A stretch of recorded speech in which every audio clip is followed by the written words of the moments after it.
Okay, so we've got a working truck, and it's a good one. Beauty. So now what? The next step is we've got to install a worm gear. So we got to make a couple of end pieces for this that can hold a worm. And then we need to get those end pieces mounted. So now what I have here, I got this off Amazon. It's a huge box of screws that are smaller in size too. And I think they're all metric because they're M something, and there's a whole bunch of them in here. There's 50 pieces of these tiny screws. So we are approaching this project like an old school brass locomotive where those builders built them with tiny screws and stuff. Alright, so I know you wanted to look at the book. You wanted to look at the book. Here's the book. Okay. Mark 4, Mark 5. Let's go back a page. Alright. So here's the beginning in my notes, starting on the 18th, of, there's a gear train model.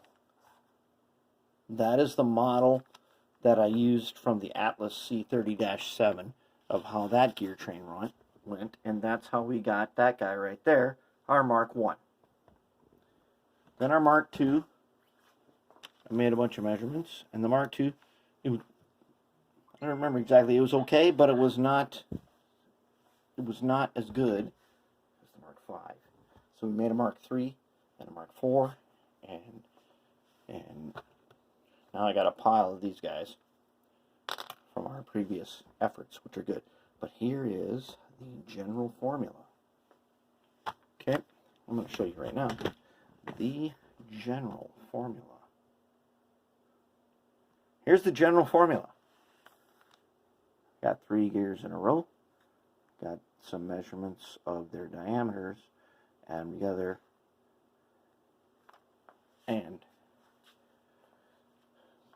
what I did was I put boxes around them so I could use an alignment tool and align them to a box of the same size and get them all lined up. And I actually did not draw in the center axle on these, but here's the deal. So when you get a triangle, just like I thought back there, it's a triangle. Okay, and just like I thought right here, it's a triangle. Triangle formula, a squared plus b squared equals c squared. However, our c squared is R1 and R2. R1 and R2 are 2 different gear radiuses. Yes, and that's how we were able to continue on and make it to that guy, where we have, now it's hard to see because I had to put some Scotch tape over that to hold the gear axles in place so they wouldn't come out like they did before, but it's a triangle. And it doesn't have to be, so it can be a totally flattened triangle. This is still kind of a triangle right here. Okay, hold on. Zoom out so you can see. This is still kind of a triangle. This guy right here, this is a triangle where he's brought down to a straight line across. And then when he moves up, these 2 gears move in. That's how we got him. All right, now what do we do? What's next? Okay, I'll tell you what's next. First thing is next. Oyster tin. This here is a tin from smoked oysters. This is bendable metal. We want to make some covers for the top. We can't do this on the bottom because this tin might interfere with conductivity of the copper cladding we're going to put under there. But we'll figure something out for that. But anyway, so oyster tin. We've used oyster tin many times before. So you know in step 1 in the oyster tin is 1, you eat the oysters. 2, you wash it out because it gets very smelly. And then 3, you can cut it apart with the tin snips, hammer it down, and you get some flat, bendable metal. Good, strong, bendable metal. So we're going to make use of this. And we got that, plus this little tiny box of screws here. These here are small enough that we will be able to drill tiny holes in the edges. Over here in the edges. And we'll be able to lock down that oyster tin. And then if we put a hole in there, remember this guy out of aluminum?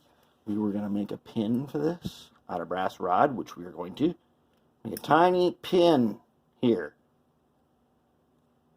We will be able to use that and make ourselves a pintle. So that's no problem. We are going to have a working frame with a pintle. Just like that. Not that close. I'll back off a little bit. But it'll be in there like that, so this thing can still make the 15-inch radius. And that's what we want. This guy. Get him over here, and then the magnet grabs him. There he goes. Very good. This thing is infinitely extendable, so you know we're going to have to extend it and make, well, we're going to have to make a 5-axle truck. We just have to. Has anyone else done that? Maybe in steam locomotives, but not in diesel. So we're going to do it. Oh, there are some obscure diesel locomotives with more than that axles, but we need to make like a DD50. Anyways, now, on to business. Here is a box of wheels that I have. Now I'm going to get some axles. I'm going to go through this box of wheels and find axles that can be suitable for that, because I do have a little pile of these phosphor bronze nuts right here, but what I don't have are axles. And if any of you guys know a source, actually if any of you guys know a source for this, these things are expensive. I do not want to buy, I need like 50 of them. I need a source where it's in my budget. It's not in my budget to spend $150 on 50 axles. It's not my price range. But I need a bunch of axles. If anyone knows a bunch of axles of this type. Now, I got plenty of the kind where the Athearn metal side frames had a socket right here. That I don't need, because I don't want to have to use that for the pickup. Now, when we took apart the C30-7, it had a piece of copper that went along like this that fit on the ends of the axles. That's a possibility. It's not my ideal solution, but I don't see any other way around. I'm going to have to make something to do that. But these here, if you know where these are, let me know, because at $3 a pair, that's not in my price range to do all these. And that's not my price range to do something really super cool with this. This is where we're at. We have a formula. We have a formula, and it involves making triangles. And it has worked out. And it's excellent. So, we're on the right track. Now, what about side frames? We have to design side frames. Designing and making your own, making your own side frame is required. Here is an FB2. I love the looks of this. I think this is a good looking side frame, and this is something that I would consider maybe making. But our locomotives are in the future, so we have to think of a better design. But it can have this look to it. And so that's where we gotta find a side frame design that mostly looks really cool. That's what we want. Something that looks cool. The side frames, they're not going to be load bearing, and they're not going to be picking up power.